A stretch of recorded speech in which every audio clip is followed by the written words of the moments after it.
바로 보는 TV 옴부즈맨, 먼저 주간 주요 이슈를 분석합니다. 정부가 강진 피해를 본 경주시를 특별 재난지역으로 선포해 복구에 가속도가 붙게 됐습니다. 경상북도도 지진 복구 지원단을 파견했고 호남 지역 기화공들도 지진 피해가 심한 경주 한옥마을에 대거 달려왔습니다. 정치와 달리 지진 복구에는 지역 감정에 갈라진 틈을 찾아볼 수 없었습니다. 산업은행이 한진해운의 법정 관리에 따른 물류 대란을 해소하기 위해 한진해운의 매출 채권을 선순위 담보로 잡아 최대 500억 원의 자금을 지원하기로 결정했습니다. 산업은행은 우선 한진그룹이 내놓은 1,100억 원으로 최대한 문제를 풀어보고 그래도 부족할 경우 500억 원 한도 내에서 보조한다는 방침입니다. 우리 군이 5차 핵실험을 한 북한을 선제 타격할 수 있다고 압박하자 북한은 또다시 서울 불바다를 언급하며 위협 수위를 높였습니다. 남북 간 긴장과 대결이 고조되고 있습니다. 프로야구 두산 베어스가 2016 KBO 리그 정규리그 우승을 일찌감치 확정했습니다. 타선과 마운드의 완벽한 조화가 돋보인 두산은 21년 만에 정규 시즌 우승의 축배를 들었고 이제 한국 시리즈 2연패까지 도전합니다.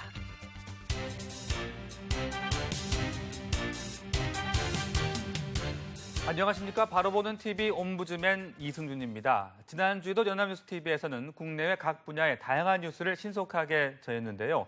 오늘은 뉴스 현장 1314, 뉴스 포커스, 뉴스 메이커를 살펴본 이재원 시청자 평가원의 의견 함께하겠습니다. 먼저 뉴스 현장 1314에 대한 모니터 내용부터 만나보시죠.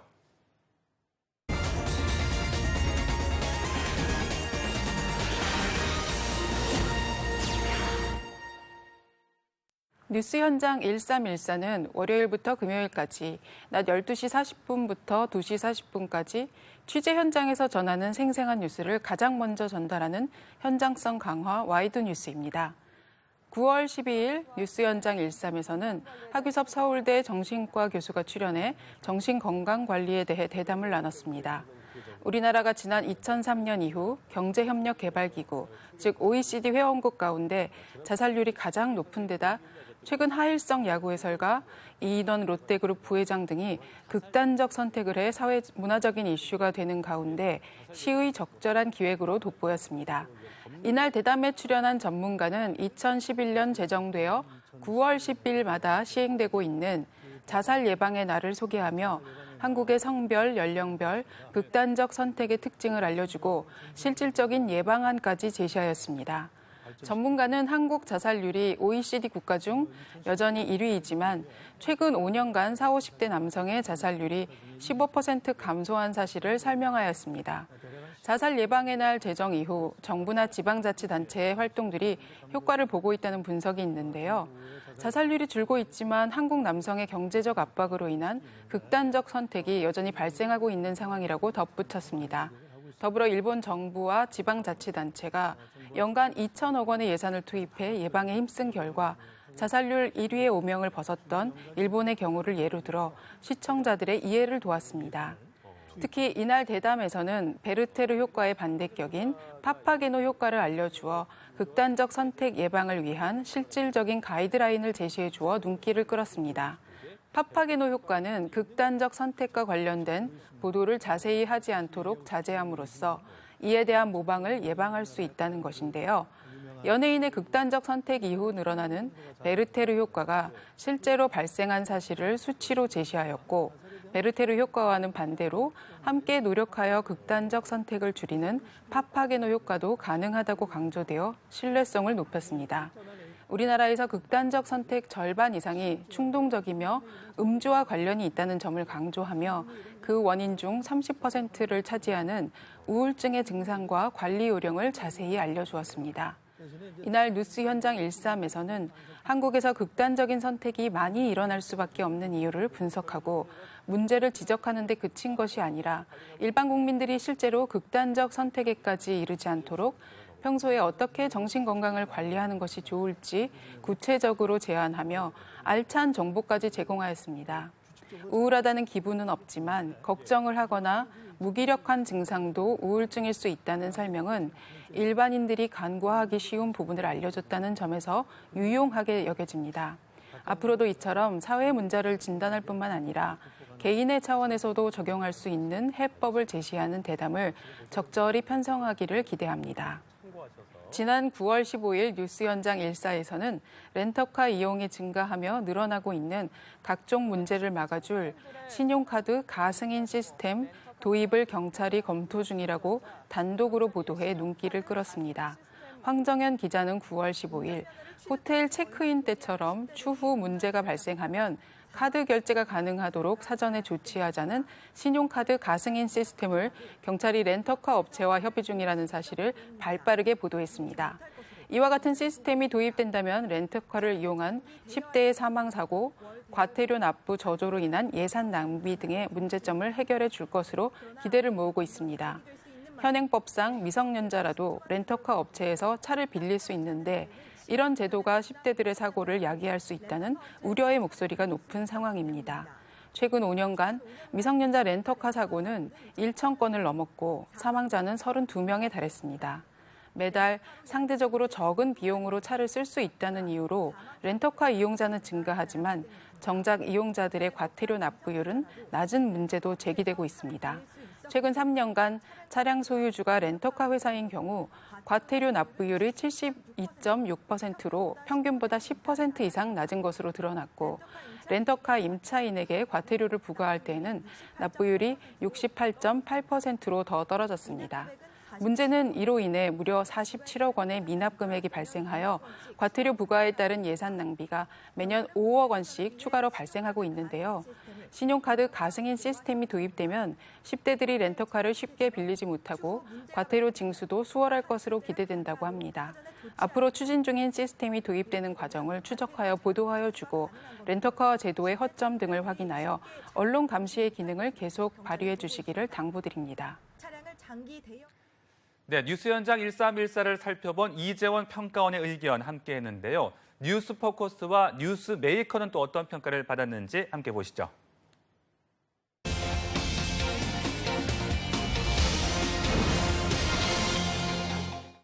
뉴스 포커스는 월요일부터 금요일 오전 10시 45분부터 11시 40분까지 방송되는 종합 뉴스로 다양하고 알찬 고품질의 뉴스, 감동과 공감이 있는 뉴스, 스토리가 있는 뉴스를 표방하고 있습니다. 9월 13일 뉴스 포커스에서는 전 국립방재연구소장인 이원호 광운대 건축공학과 교수가 출연해 지진과 관련된 궁금증 이모저모를 상세히 보도했습니다. 바로 전날 밤 경주에서 규모 5.8의 지진이 발생하며 전국적으로 지진이 보고된 터라 전 국민이 불안감을 느끼고 대처 방안을 염려할 때에 발빠르게 기획된 코너라 눈길을 끌었습니다.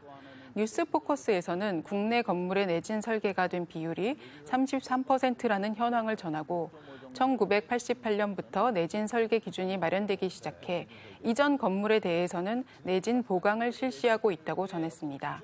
또한 지진이 몰린 양산단층 지역의 특성, 원자력 발전소의 안정성 여부, 지진 발생 시 대피 요령 등 난생 처음 지진을 접한 국민들이 궁금해할 만한 질문들이 마련되어 시청자들의 궁금증을 조목조목 해소하는 데 기여했습니다. 전문가가 설명을 하는 동안 내진 설계 현황이나 단층의 위치, 원자력 발전소의 위치 등이 인포그래픽으로 제시되어 시청각 자료가 풍성하게 활용되어 이해도를 높이는 데 기여했습니다.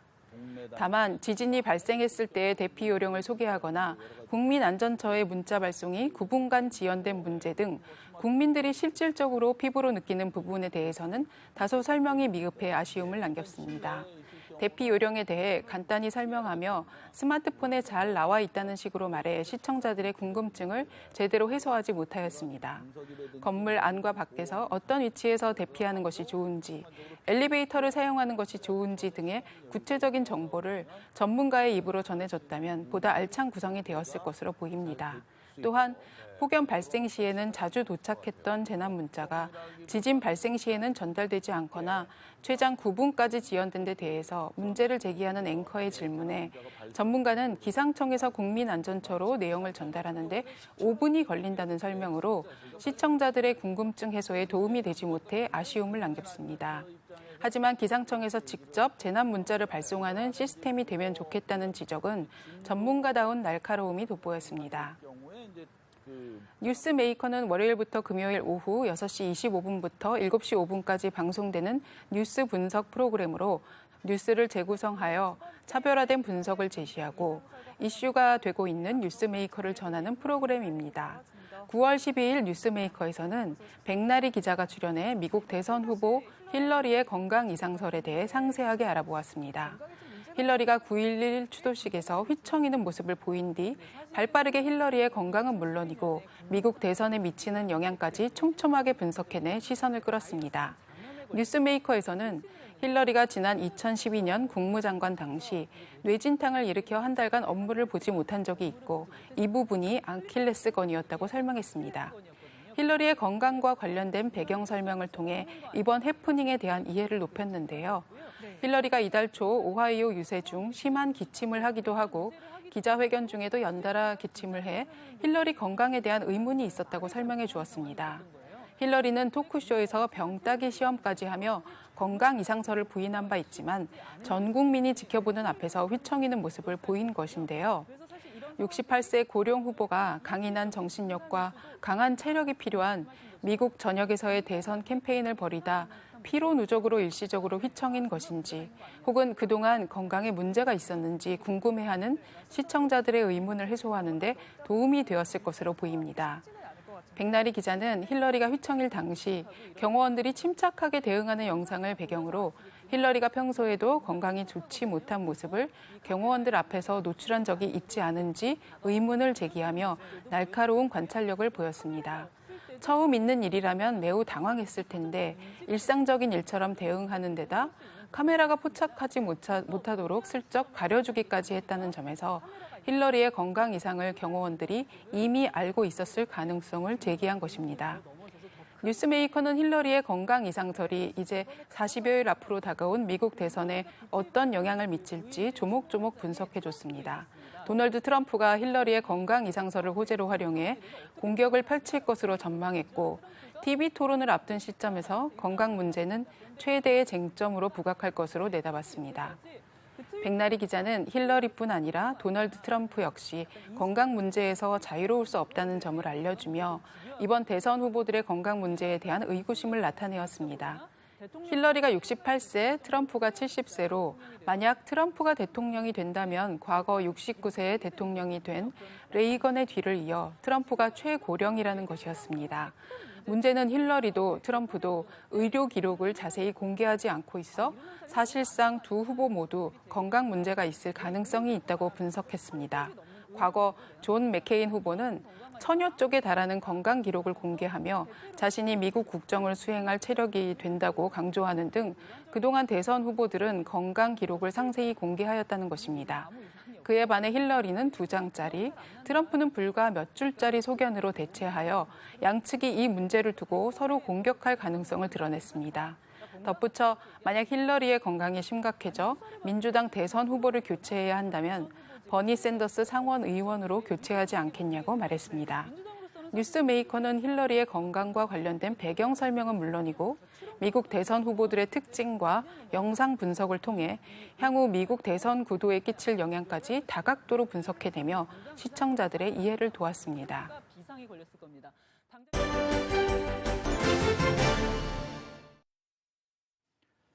연합뉴스 TV에서 방송하는 제작 프로그램에 대한 시청 소감을 들어보는 캠퍼스 TV 리포트 순서입니다.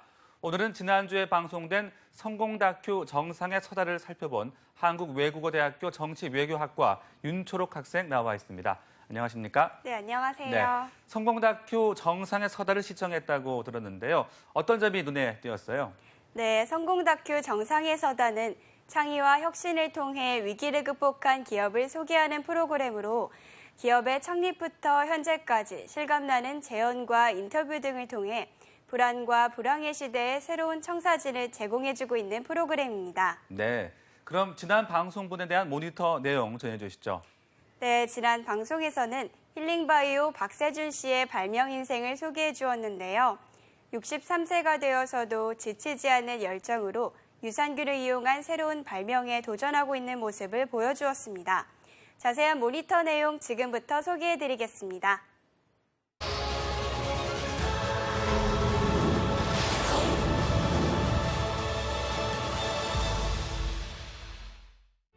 방송 서두에서는 발명왕 에디슨과 박세준 씨를 비교 소개해 주었는데요.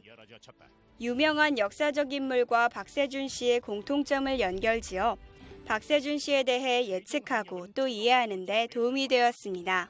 끊임없는 노력과 발명으로 자수성가에 성공한 이가 있다. 바로 힐링바이오 박세준 대표. 본격적인 내용에선 박세준 씨가 태어난 시대부터 시작해 그의 인생을 요약하여 보여주고 있었습니다. 특히 1945년 해방둥이로 태어난 그가 가난하게 살았던 당시 시대를 과거 사진과 영상을 통해 실감나게 표현한 장면이 인상 깊었습니다. 특히 깊은 두메 산골에서 가난하게 살아 늘 배움에 목말랐던 그가 한학을 배우기로 결심하는 등의 과거 장면을 흑백으로 보여주었습니다. 하루 한두 끼는 늘 배움에 목말라 있던 그는 나이 20이 되던 해 크나큰 결단을 내렸다. 이러한 흑백 화면으로 인해 정말 오래전 과거임을 실감나게 느낄 수 있었습니다. 이어지는 장면에서는 상경을 해서 먹고 살 길이 막막했던 그가 유일하게 배운 서화로 돈벌이를 시작한 모습을 보여주었습니다. 이는 박세준 씨가 어떤 인생을 살아가게 되는지 알 수 있는 계기가 되었습니다. 생활 속에서 발견한 능력과 호기심을 바로 발명과 창업으로 이어간다는 것이었는데요. 특히 과거 기억을 더듬거나 재현하는 장면을 꾸준히 흑백으로 처리하여 시청자로 하여금 몰입도를 높여주었고 성우의 목소리가 방송에 신뢰감을 더해주었습니다. 서화에서 시작해 한복에 술을 놓는 것이 아닌 지워지지 않는 물감으로 그림을 입히는 아이디어까지. 그의 아이디어는 꼬리에 꼬리를 물고 나아가는 모습을 볼 수 있었습니다. 그리고 사업에 실패하여 빈털터리가 돼도 컨테이너 박스에서 연구를 하는 그를 통해 좌절하지 않는 모습을 엿볼 수 있었습니다. 당시 그의 상황에 대해 이해를 도와주는 인터뷰 장면에서는 연합뉴스 전 산업부장이 종종 나왔는데요. 하지만 그가 박세준 씨와 어떠한 연관이 있어 인터뷰에 나왔는지는 알 수 없어 궁금했습니다. 박세준 씨가 150여 개의 특허를 가지고 있는 만큼 그가 발명한 것들을 소개해주는 장면에서는 시청자가 알 수 있을 법한 발명품들도 많아 반가움을 안겨주었습니다. 수석에 사진을 넣은 발명품은 여행을 다녀온 과정에 있을 법한 기념품이었고 지도책도 내비게이션이 없던 시절을 기억하는 사람이라면 반가울 만한 발명품이었습니다. 음식물 쓰레기를 퇴비로 바꾸는 기계 설비에 특허를 받고 대통령상까지 수상했는데요. 이 기술을 보완하는 과정에서 유산균에 대해 더 연구를 이어가는 장면을 통해 그의 용기와 발명가 기질에 찬사를 보내기도 했습니다. 그러나 프로그램의 초점과 살짝 벗어나 유산균에 대한 지나친 설명은 프로그램의 집중도를 흐리기도 했습니다. 물론 잘 알지 못하는 유산균 정보를 알려주어 좋았으나 유산균에 대해서만 알려주는데 긴 시간이 방영되었고 전문가 인터뷰 장면도 길었다고 생각합니다. 이번 유산균에서 길을 찾다 힐링바이오 박세준 씨 편에서는 먹고 살기 위해 시작한 발명이었지만 우리나라의 발명왕 에디슨이 되기까지 그의 인생을 엿볼 수 있었고 오늘날 불안한 시대의 용기와 청사진을 그려주는 유산균처럼 유익한 프로그램이었습니다. 앞으로도 이 시대를 살아가는 사람들에게 긍정적인 청사진을 제공해주는 발전적인 프로그램으로 거듭나길 기대하겠습니다.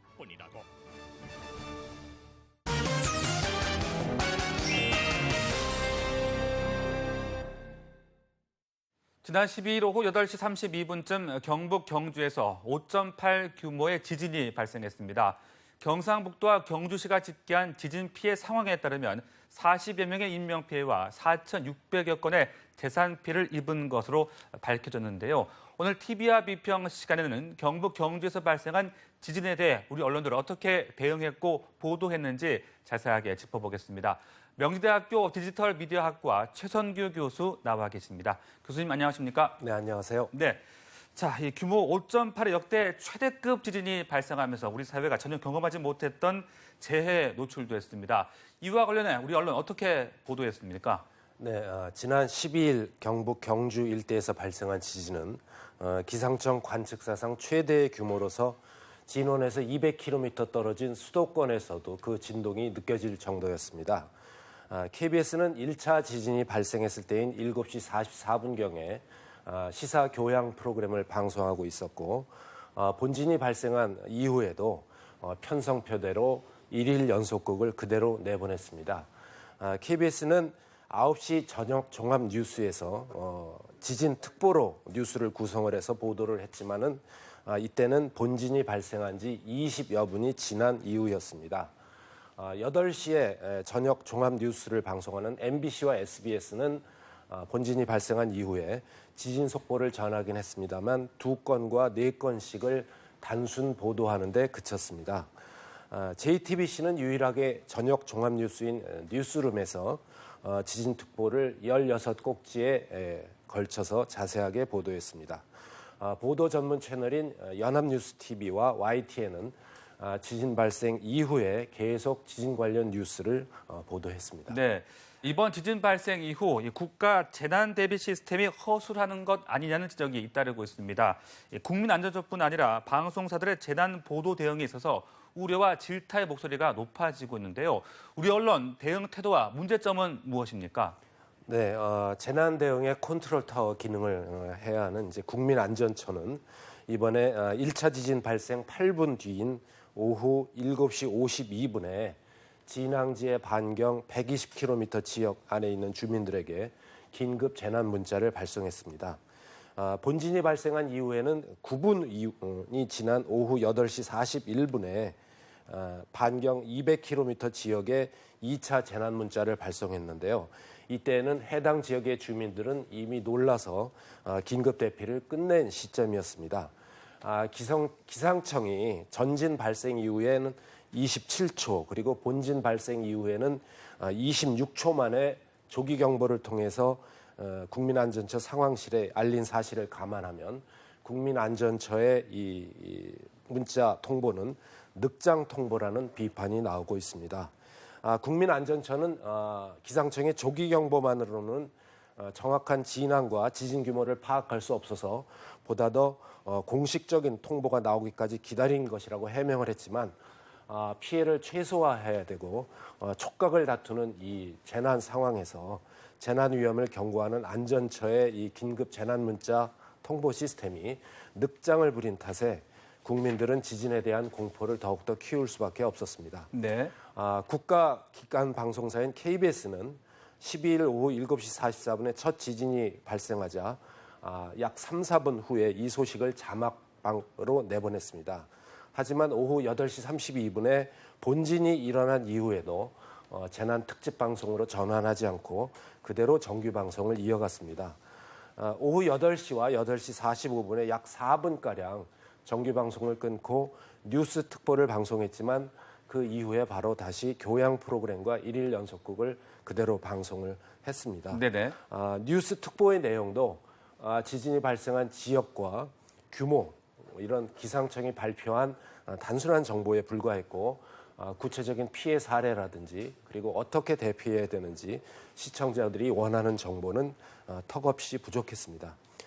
재난 주간 방송사인 KBS가 관측 일의 최대 규모인 5.8의 지진을 제대로 보도하지 못해서 국민의 불안감을 더욱더 키웠다는 비판이 나오고 있으며 이 기회에 국민의 생명과 직결된 재난방송 체계에 전면적인 개편이 필요하다는 지적입니다. 네, 그렇다면 지진에 대처하는 해외 주요 국가들의 재난 대응 매뉴얼도 궁금하고요. 특히 지진 피해가 많은 일본의 경우 보도 태도가 어떻습니까? 네, 국민안전처가 국민재난안전 포털에 게재한 국민행동 요령은 살펴보면 모두 9쪽으로 되어 있습니다. 집의 안, 그다음에 집의 밖, 그다음에 지하철, 산이나 바다 한 10가지 상황에서 행동 요령을 설명하고 있는데요. 집안에서는 테이블 밑에 들어간다. 그다음에 지하철에서는 넘어지지 않도록 고정된 물건을 잡는다. 이런 정도에 불과합니다. 시민들이 정작 알고 싶어하는 지진 시의 대피 요령에 대해서 믿을 만한 요령이 없는 실정이어서 많은 국민들은 일본에서 발행한 한글본 매뉴얼을 찾아보는 실정입니다. 일본 도쿄도가 발행한 도쿄 방제 한글판을 보면 약 65쪽의 분량인데 집 안의 경우에 있어서는 거실, 주방, 침실, 화장실 그리고 집의 2층에 있을 때 이제 어떻게 해야 되는지, 집 밖의 경우에 있어서는 학교, 번화가, 지하상가, 영화관, 공항 등의 아주 다양한 상황에서 대피 요령을 담았습니다. 식료품의 경우에 있어서는 비축의 날에 저장한 음식을 가져갈 것, 그리고 피난 시에는 전등과 가스난로를 준비할 것, 이런 주의점과 또 정부 지시만을 기다리지 말고 매뉴얼에 따라서 밖으로 대피시킨다는 이런 내용도 담아서 이후 조치에 대해서 이런 그 정보가 없는 국민안전처의 매뉴얼과 대조적이고요. 그동안 우리나라에 대형 지진이 없어서 사실 이 매뉴얼에 대한 관심이 부족했던 것은 사실이지만은 지금 이 상태로는 만약의 사태에 큰 피해를 막을 수 없다는 지적입니다. 네네. KBS는 방송통신발전기본법에 따라서 재난 주간 방송사로 지정돼서 재난 상황과 대응책에 대해서 신속하게 전달할 의무가 있습니다. 하지만 지진 등 특정 재난에 대한 구체적인 매뉴얼은 없습니다. 지난해 9월에 구체성을 보완한다면서 기존의 KBS 재난 보도 준칙을 개정했지만 정확하고 신속한 보도, 공식 발표한 자료를 보도한다, 이런 개괄적인 내용에 그쳤다는 비판이 나오고 있습니다. 그렇군요. 일본 방송의 재난 보도 매뉴얼은 지나치다 싶을 정도로 아주 구체적인데요. 네. 세계적으로 손꼽히는 재난 방송 시스템을 자랑하는 공영방송 NHK는 보도국 내부에 기상재해센터를 설치해서 운영하고 있고, 재난보도 책임자를 지정을 하고, 이 재난보도 책임자는 회사에서 반경 5km 이내에 거주해야 된다는 구체적인 내용까지 포함이 되어 있습니다. 그렇군요. 특히 경주시에는 원전과 핵 폐기장이 있기 때문에 많은 국민들이 우려하고 있습니다. 이런 위험도를 고려했을 때 앞으로 바람직한 언론의 보도 태도 짚어주시죠. 네, 원전 같은 경우는 이제 건설된 지 오래됐습니다만 핵 방패장 같은 경우에 이제 초기 단계에 있습니다.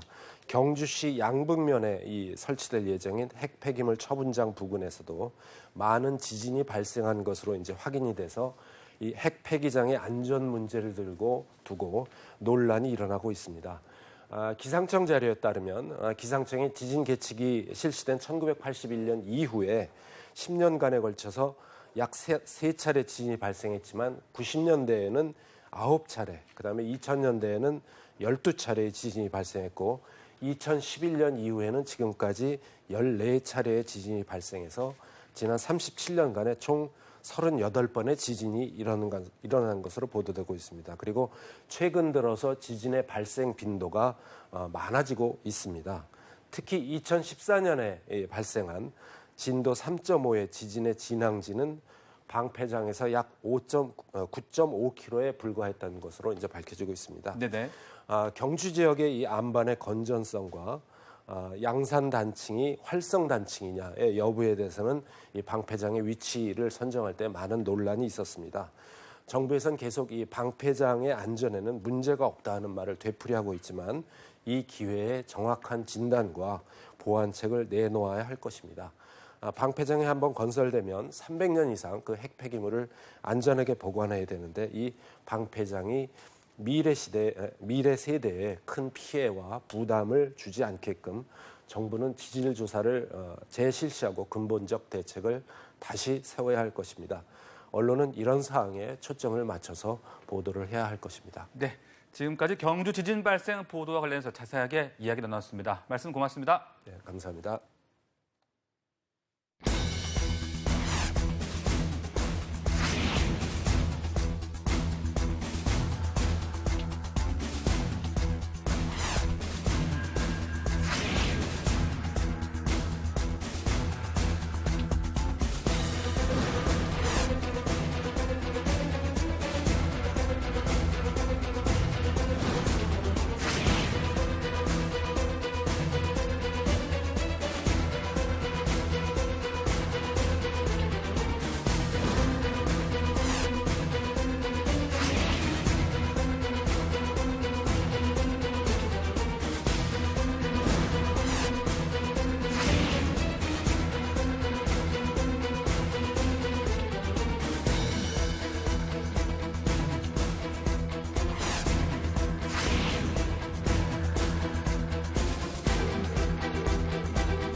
과학자들이 원전이 밀집한 양산단층대 일대를 조사해 왔습니다.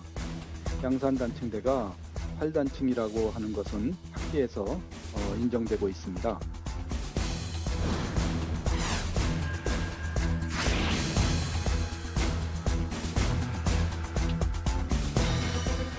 저희 제작진은 언제나 시청자 여러분들의 다양하고 소중한 의견을 기다리고 있습니다. 방송을 보고 느낀 소감을 전화나 시청자 게시판 그리고 SNS로 보내주시기 바랍니다. 바로 보는 TV 옴부즈맨 오늘 방송은 여기까지입니다. 함께해 주신 여러분 고맙습니다.